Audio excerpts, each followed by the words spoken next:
Hello, students. Good afternoon. Again, I'm here for another class. Today, I'll be discussing two important issues. Number one, civil disobedience movement.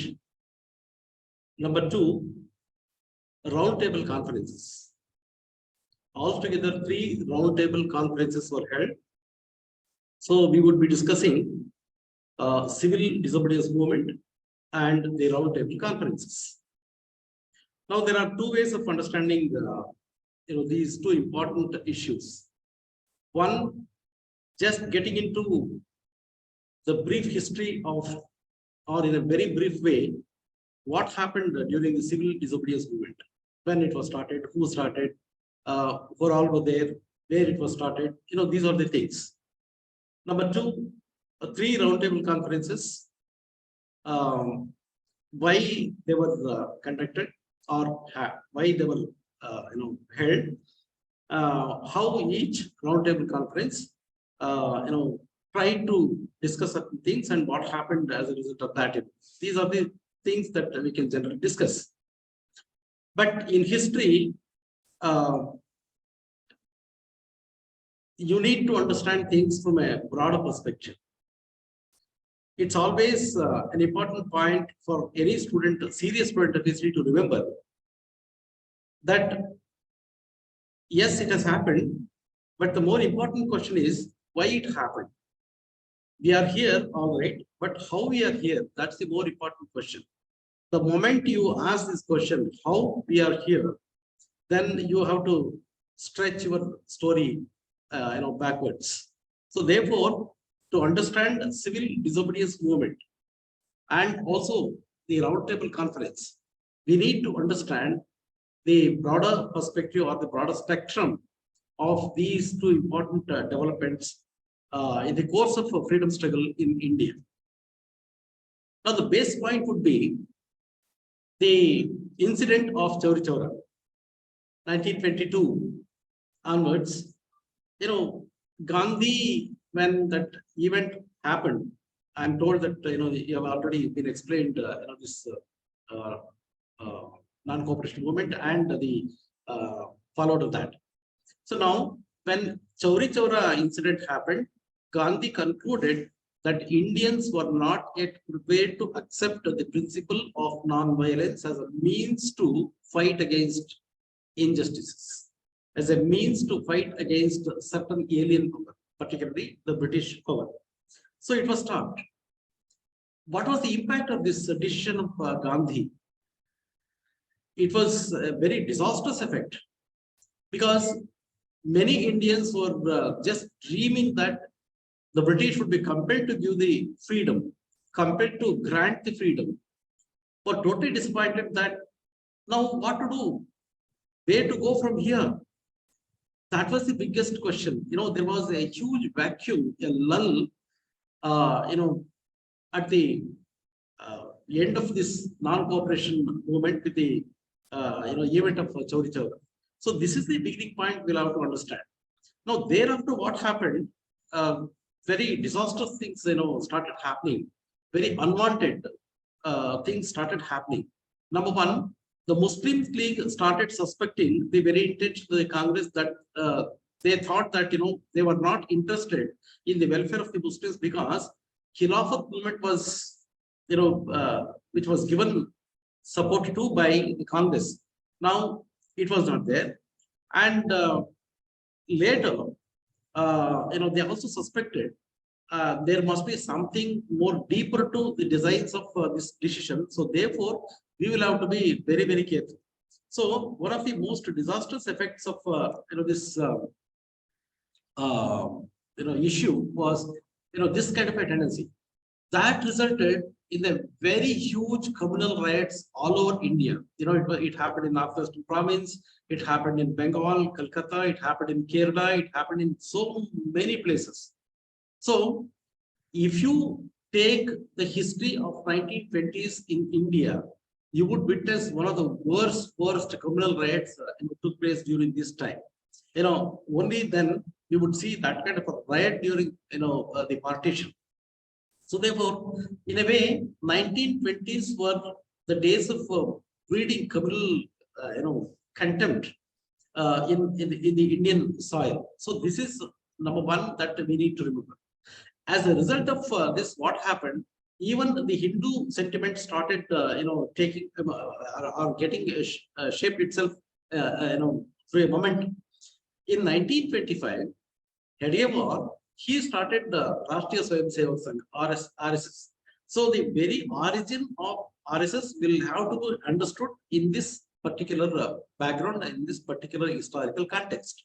So now, different identity politics or the politics of identity of different groups started during this time, which was most unwanted kind of development, in India.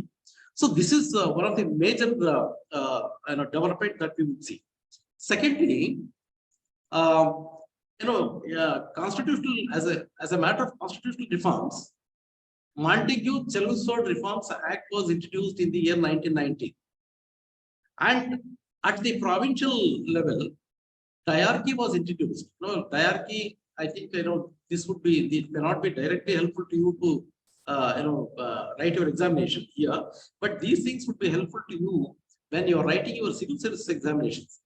Diarchy was a term coined by Lionel Curtis. Lionel Curtis, a member of the Round Table group, and in diarchy there are two sets of the government agencies. One is the British ministries. They were called as the Indians were called as the ministers, and the British were called as the councillors. So there were parallel governments. Certain portfolios were held by the British, certain other portfolios were held by the Indians. The Indians were given such portfolios which were not in any way economically or otherwise beneficial to the British. Why Indians were given this responsibility of carrying out the certain ministries only to train them in the matters of administration. That was the explanation given by the British. So now I'll stop this at this point. Now, 1919 Act very clearly mentioned this diarchy, but the diarchy did not function properly. That's another another development. So as a result, what happened? Then Muslim League on the one hand, and the others on the other hand, they started moving in different directions. As a result, what happened? There was another group within the Congress called the Swarajis. C.R. Das, you may have heard the name. C.R. Das, Chittaranjan Das, he was the head along with Motilal Nehru. So Motilal Nehru and C.R. Das were the very important faces of this Swarajis. Now, within the Congress, there was a division. One part of the Congress, directly under the leadership of these Swarajis, they wanted to enter the councils. That means, at the provincial level, the elections were held and Indians were given, a space to enter these councils. So Swarajis, they wanted to enter the councils and stall the proceedings, remain within the council. But the majority of the people, including Gandhi, they never wanted to enter the councils. So they didn't want to enter the councils. They wanted to remain outside and paralyze the British, administration, the British establishment.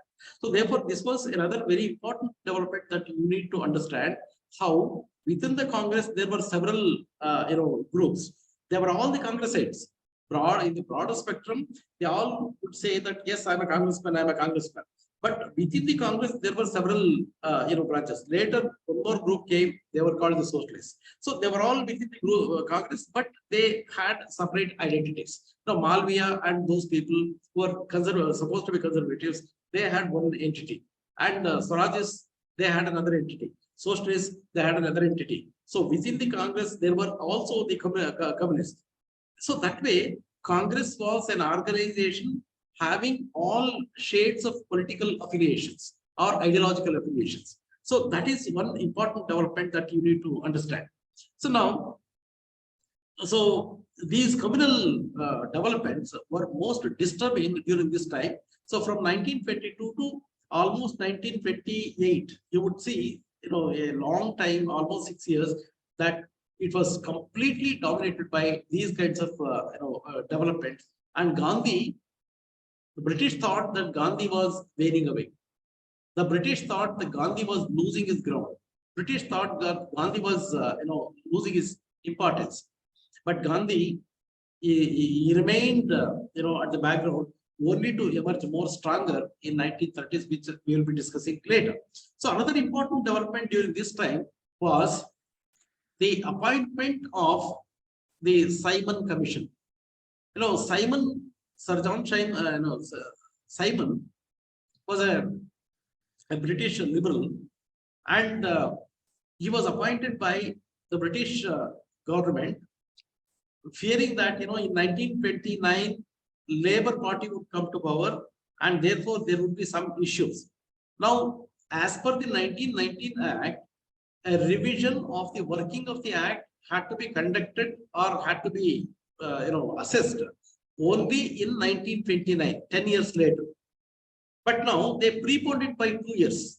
1927 itself, this Simon Commission was appointed by the British government, and interestingly, Simon Commission consisted only of the British members. There were no Indian members on this committee. This was one of the major objections to the Simon Commission. So when Simon came to India, the Indians greeted him, saying, "Go back, Simon, go back, Simon." When he landed in Bombay, okay, he was greeted with the slogans that "Go back, Simon, go back, Simon." So this Simon Commission, it was a very important development, and this followed by a number of protests across the nation. So there were protests in Punjab, there were protests in Bengal, there were protests in South India also. So all over India, there were protests against the Simon Commission. Now, particularly in Punjab, what happened? Lala Lajpat Rai, in Karachi and other places, Lahore particularly, he was leading a massive procession against this Simon Commission. There was one British police officer, Sanders, Mr. Sanders, he was a British police officer. He